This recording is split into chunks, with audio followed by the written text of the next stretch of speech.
A boy everyone dismisses as useless is about to embarrass his teacher, expose a powerful family's copied knowledge, and casually rewrite an inscription that experts cannot understand. Spoiler warning for chapters 11 through 20.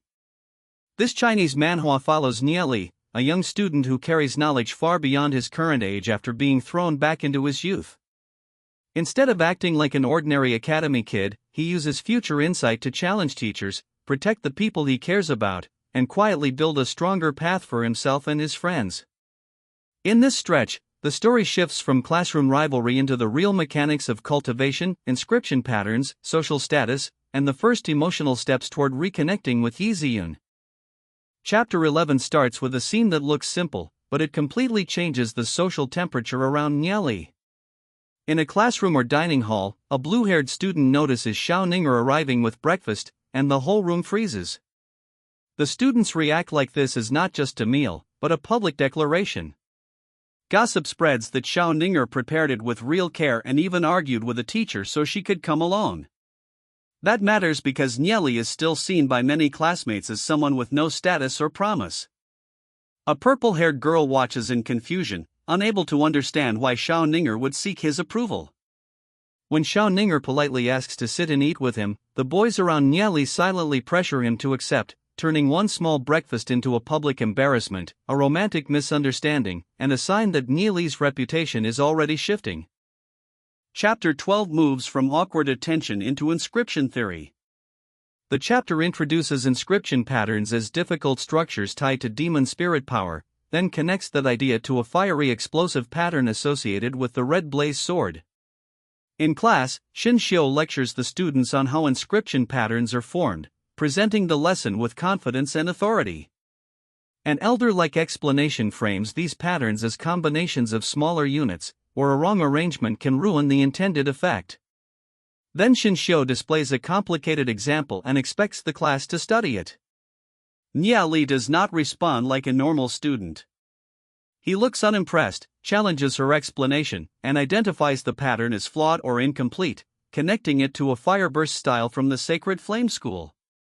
The class reacts with laughter and shock, but the real pressure lands on Shen because Nieli has just attacked her authority in the middle of her own lesson.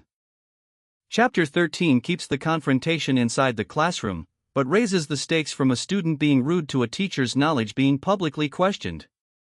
Shen continues pressing Nieli, expecting him to prove that his criticism has substance. Instead of backing down, Nieli calmly argues that the pattern she presented is not some original advanced creation. He connects it to older inscription knowledge, old books, and a battlefield example involving demon beasts, suggesting the version being taught is a damaged copy rather than a complete truth. The students do not know whether to laugh, panic, or admire him.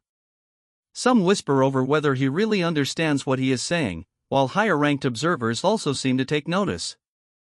Shen grows angrier because Nieli is not merely correcting details. He is exposing the weakness behind her prestige, and that forces the academy to take the claims seriously. Chapter 14 delivers the consequence of Nieli's challenge. He openly enjoys the chaos he has caused while Shen and nearby students react with anger and anxiety. Then a staff member rushes in with the Lightning Flame sacred book, giving the academy elders something concrete to examine. The elders compare the material and judge that the book shows signs of copying, with only a small part of the ancient language truly understood. That turns the classroom argument into a scandal touching the sacred family's reputation. The investigation points toward Lu Yi, and Yi Sheng is ordered to punish him by assigning him to attend the library. Shen realizes she cannot easily protect him. Meanwhile, Nieli reflects that noble families may act aggressively, but they are far from flawless.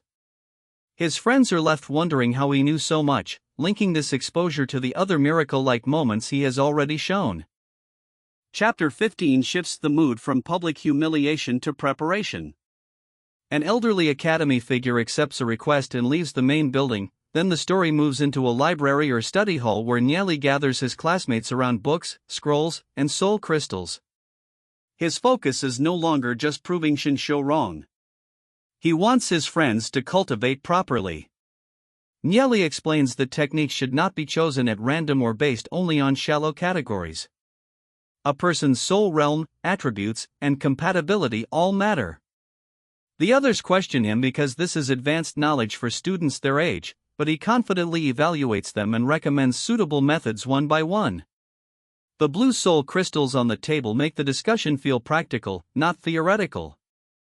By the end, the group prepares to head toward a place connected to antiques or treasures, where a glowing item is presented and the next opportunity begins. Chapter 16 brings the conflict back into class. Shen questions the students about cultivation techniques and soul attributes, expecting the lesson to stay under her control. Nieli raises his hand with a smug confidence that instantly changes the room. He argues that her method of choosing cultivation techniques by surface-level attributes is incomplete, because soul form and deeper compatibility matter too. Shen becomes irritated, and the tension grows enough that spiritual pressure appears around her. She challenges him with a soul crystal test, trying to corner him with proof. A blue-haired classmate becomes part of the demonstration, and Nieli identifies a poor-looking red soul form while still claiming there is a fitting high-grade path. That is the key reversal. He does not deny weakness. He proves that weakness can be handled correctly. By the end, he leaves with his friends while Shen is embarrassed again. Chapter 17 turns inward as Nieli studies alone in the library. He recognizes that his current soul attribute is unstable, which means ordinary cultivation methods will not suit him.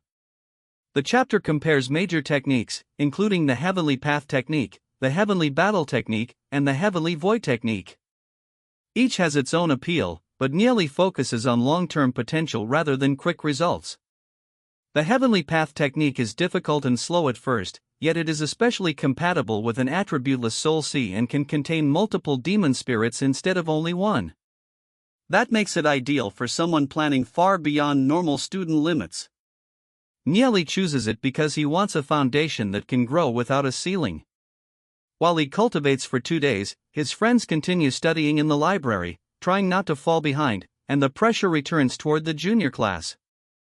Chapter 18 begins after class, with Nieli and his friends relaxing on a grassy slope near the academy.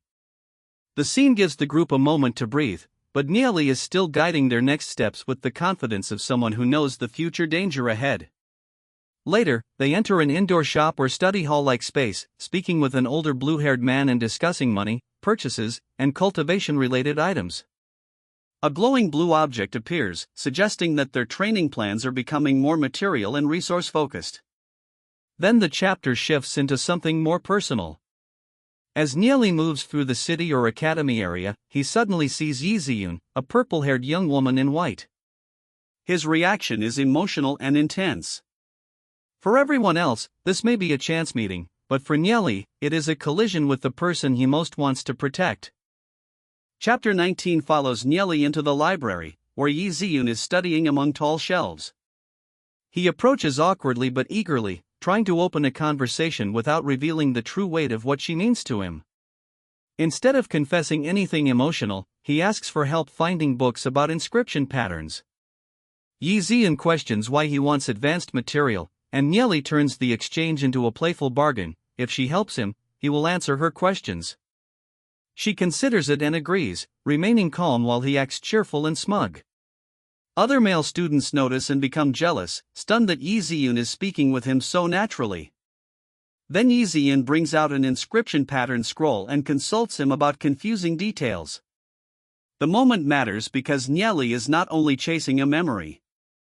He is earning a place beside her through knowledge. Chapter 20 brings Nieli's inscription knowledge into a more formal challenge.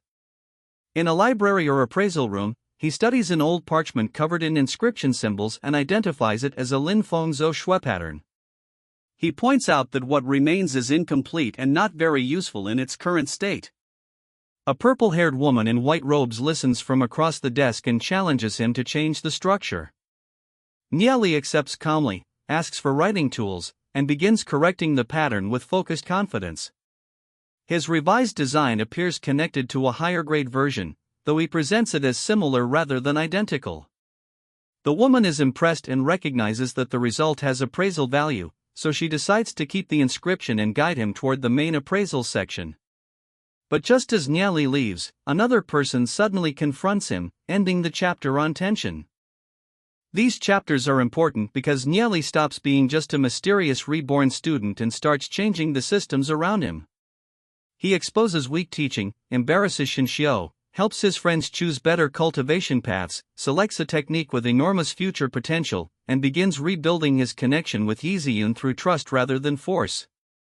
The manhwa also shows how knowledge is power in this world. Inscription patterns, soul forms, ancient books, and appraisal value are not side details. They are tools Niali can use to attack status, protect allies, and climb faster than anyone expects. The cliffhanger suggests that his growing visibility will bring new trouble. That covers chapters 11 through 20. Subscribe for the next recap, where Niali's rising reputation keeps pulling him deeper into academy politics, cultivation secrets, and dangerous attention.